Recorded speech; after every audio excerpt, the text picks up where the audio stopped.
regaining national independence and freedom. To memorialize those who contributed and sacrificed during the war, President Xi Jinping unveiled an Independence and Freedom Merit Medal Memorial. Xi began his speech by recalling Japan's violent bombardment of Wanping Town 77 years ago. The incident marked the beginning of the Chinese people's resistance against Japanese aggression. The Communist Party of China took up the historic mission and called for establishment of the anti-Japanese National United Front. The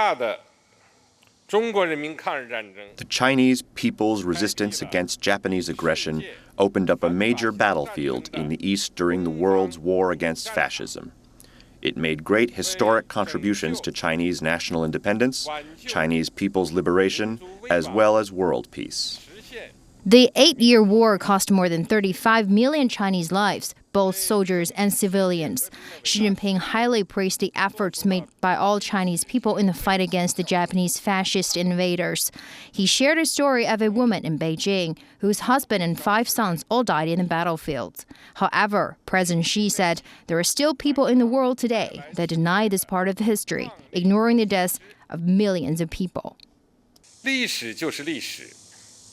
事实就是事实。 History is undeniable facts, and no one can change history and facts. The Chinese people, with tremendous sacrifices, will unswervingly safeguard that part of history written with blood and lives.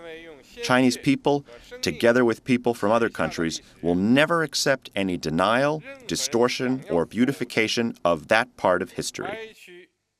Decades have passed with the common efforts of government leaders and civilians who cherish peace. China and Japan have strengthened economic ties and cultural exchanges by putting hatred behind. The Chinese government has always insisted the history of aggression should be treated correctly and a grave lesson should be taken from it in light of the principle to take history as a mirror and look into the future. 侯娜 CCTV 北京。